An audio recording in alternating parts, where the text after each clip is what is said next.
उससे ज्यादा भीम आर्मी का झंडा मजबूत है। तो आज इस मंच के माध्यम से मैं स्पष्ट कर दूं कि मैं हिंदू नहीं हूं। ये हिंदू का टैग लगा के अपने मुसलमान भाइयों की हत्या करने का काम मैं नहीं करूंगा, नहीं करूंगा, नहीं करूंगा। और अगर कोई हिंदू का टैग लगा के हमारे लोगों को, बहुजन समाज के लोगों को और मेरे भाई मुसलमान भाइयों को हमसे लड़ाने का काम करेगा तो मैं अपने मुसलमान भाइयों के साथ खड़ा होकर उनकी तबीयत ठीक करने का काम करूंगा। ये भी वादा कर रहा हूं। इसके माध्यम से वादा कर रहा हूं, पूरे देश से मुसलमान भाइयों को विश्वास दिलाता हूं कि जब तक चंद्रशेखर आपका ऊपर अत्याचार उत्पीड़न नहीं होने दिया जाएगा, जहां मुसलमान भाइयों को पसीना गिरेगा वहां ओबीसी भाई और ये दलित भाई खून देने का काम करेगा। जिनसे मैं लड़ रहा हूं वो सरकार में बहुमत में है और जिनके लिए मैं लड़ रहा हूं मैं उस समाज में बहुमत में हूं। वो सारे मिलके, वो एक तरफ सरकार और प्रशासन, शासन सब लोग हैं क्योंकि ये शासन प्रशासन भी सरकार के इशारे में काम करता है, और एक तरफ मेरा बहुजन समाज है। वो सारे मिलके भी मेरी आवाज को दबा नहीं पा रहे क्योंकि मेरा समाज मेरे साथ है। तो यही मेरी सबसे बड़ी ताकत है। जैसे एक राजा की जान एक तोते में होती है, ये कहानी मैंने भी सुनी थी, उसी तरह चंद्रशेखर की जान भी उसकी कौम में, उसके समाज में है। तो जिस दिन मेरे समाज का नुकसान होता है, उसको उत्पीड़न होता है, तो ये राजा मरने वाला हो जाता है। लेकिन जैसे मेरे समाज के लोग जोर शोर से 2 अप्रैल में कुर्बानी देते हैं और अपना हक अधिकार छीन लेते हैं, तो फिर मेरे अंदर जान आ जाते हैं कि अब लड़ाई शुरू हुई है। अभी तो ये लड़ाई है, आगे और लड़ाई है, और इस लड़ाई को जीतने के लिए मैं चाहता हूं कि घर घर में चंद्रशेखर पैदा किया जाए। इसलिए मैं इटावा की धरती पर आया, और इटावा वो धरती है जहां साहब का आशीर्वाद हमारे रहबर, जहां से संसद चुन के गए। तो सबसे पहला नमन मेरा इस धरती को, यहाँ के समाज को, जिसने मेरे रहबर को लोकसभा में भेजने का काम किया और उन्होंने पूरे देश में अपनी ताकत को बढ़ाने का काम किया। तो कुछ जरूरी बात पहली पंक्ति में मैं आपसे करूंगा। मीडिया के लोग मुझे पूछ रहे थे दिल्ली में कि भैया आप भाजपा के इतने खिलाफ क्यों, रोज उनको हराने के लिए लड़ते रहते हो, हराऊंगा हराऊंगा हराऊंगा, सत्ता से बेदखल करूंगा, तो ऐसी क्या बात है। आज भी मीडिया के लोग यहां हैं, आपका सवाल फिर आएगा, जवाब मैं अभी लेके आया हूं, सुन लीजिए। मेरा जवाब आज भी यही है और पूरी जिंदगी आखिरी दम तक यही रहेगा कि संघ से ये की नीति से देश नहीं चलेगा। ये देश चलेगा तो बाबा साहब परम पूज्य डॉक्टर B.R. अम्बेडकर साहब के संविधान से। और मैंने अभी मुजफ्फरनगर में बताया था कि जो संविधान की भाषा समझते हैं उसका स्वागत करते हैं, वरना भीम आर्मी का जितना झंडा मजबूत है तो उससे ज्यादा भीम आर्मी का झंडा मजबूत है। और अभी तो मैंने अपने लोगों की सुरक्षा की जिम्मेदारी ली है, उनके हक अधिकार को बचाने की जिम्मेदारी ली है। जिस दिन मैंने अपने समाज के, बहुजन समाज को शासक बनाने की, ऐसे युवाओं को, धीरेन्द्र जैसे युवाओं को विधानसभा लोकसभा भेजने की जिम्मेदारी ले ली, तो मनुवादी संसद में घुसने से परहेज करेंगे। वो कहेंगे भीम आर्मी तो यहां भी चली गई, ऐसा जाओ कि संसद में इलाज कर दे। तो जो जरूरी बातें आपसे कह रहा हूं मैं बड़े गौर से सुनना। मेरा विरोध उनसे क्यों है? मेरा वजूद संविधान से है। और 9 अगस्त 2018 को कुछ लोगों ने इस देश का संविधान, जो बड़े क्या कहूं उनको, मेरे पास शब्द दिए, मैं संविधान का पालन करता हूं। ऐसे लोग जो अपने आप को दबंग बाहुबली कहते हैं और 9 अगस्त को दिल्ली में बाबा साहब के संविधान को जला देते हैं, क्या ये बताओ अगर संविधान चला जाएगा तो तुम लोग सुरक्षित रह पाओगे? हाथ उठा के बताओ, संविधान के अंदर सुरक्षित हो? तो जब संविधान चला तो किसी राजनीतिक दल के पेट में दर्द नहीं हुआ, क्योंकि उन्हें सिर्फ अपनी रोटियां सेकनी है। वो आज इतने मजबूत हो चुके हैं पैसे से लेकर सब चीज से कि उनको फर्क नहीं पड़ेगा। देश का संविधान चला जाएगा, मुझे फर्क पड़ता है, क्योंकि मैं बार बार कहता हूं, दत्तू प्रसाद भाई कह रहे थे कि वो सीबीआई लगा देते हैं, हमारे नेताओं के पीछे ईडी लगाते हैं, इनकम टैक्स लगाते हैं। अभी परसों बड़ी बहन ममता के पास बंगाल में उन्होंने सीबीआई भेज दी। उनकी गलती सिर्फ ये थी कि उन्होंने बंगाल में यूपी के मुख्यमंत्री योगी का हेलीकॉप्टर रुकवा दिया, तो इन्होंने सीबीआई भेज दी। बड़े गौर से सुना तो बड़ी बहन ममता ने उनकी सीबीआई अरेस्ट करवा दी पुलिस से। ये होती है सरकार की ताकत। उन्होंने सीबीआई अरेस्ट करा दी। जिस सीबीआई का ये लोग हमारे नेता को डर दिखाते हैं, उस सीबीआई के अधिकारियों की गर्दन पकड़ पकड़ के गाड़ी में धक्का दे दिया और बंद कर दिया, तो पूरा प्रधानमंत्री आवाज कांप गया कि ये क्या हो गया। तो मैं बड़ी बहन ममता के इस निर्णय का स्वागत करता हूं, उनको बताता हूं, उनको विश्वास दिलाता हूं कि संविधान की सुरक्षा में जो भी आवाज उठेगी, भीम आर्मी उसके साथ खड़ी है। आपको घबराने की जरूरत नहीं है।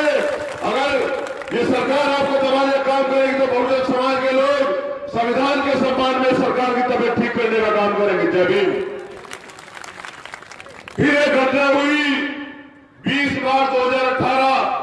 अब मैंने जो पहली घटना बताई 9 अगस्त की, तो उसमें उनकी मांग क्या थी जो संविधान जला रहे थे कि आरक्षण खत्म किया जाए, SC ST एक्ट खत्म किया जाए, भारत का संविधान हटाया जाए, मनुस्मृति लागू की जाए। तो आरक्षण अगर हट जाएगा तो तुम्हारा भला हो जाएगा, आरक्षण खत्म हो जाएगा तो तुम्हें न्याय मिल जाएगा। क्या तुम MP MLA बन जाओगे? क्या तुम उन संवैधानिक कुर्सियों पर चले जाओगे सिस्टम में जहां बैठ कर तुम लोग अपने समाज का भला करते हो? तो उनकी डिमांड ये थी कि मनुस्मृति लगा के फिर से बहुजन समाज को गुलाम बनाया जाए। तो फिर 20 मार्च 2018 को एक आदेश आया कि SC ST एक्ट में गिरफ्तारी अब नहीं होगी, पहले जांच होगी। तो मैं वकील हूं, बड़े करीब से जानता हूं कि पहले तो हमारे मुकदमे ही दर्ज होते।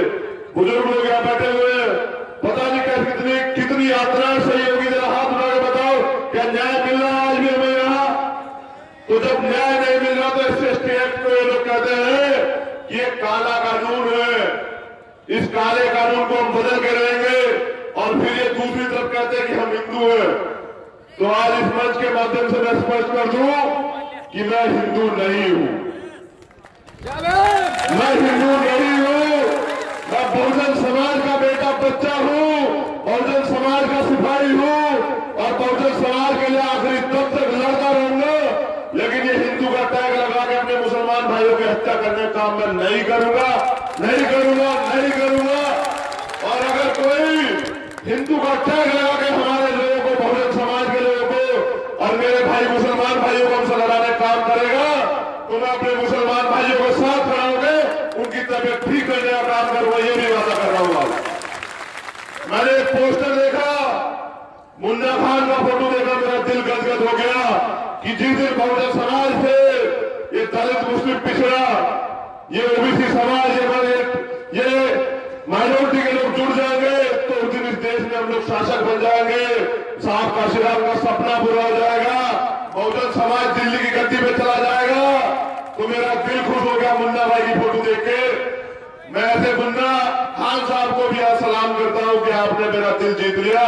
और मैं प्रयास करूंगा, इस मंच के माध्यम से वादा कर रहा हूं, बाबा साहब के संविधान की कसम खा के वादा कर रहा हूं कि जब तक जिंदा बहुजन समाज को एकजुट करने का काम करूंगा।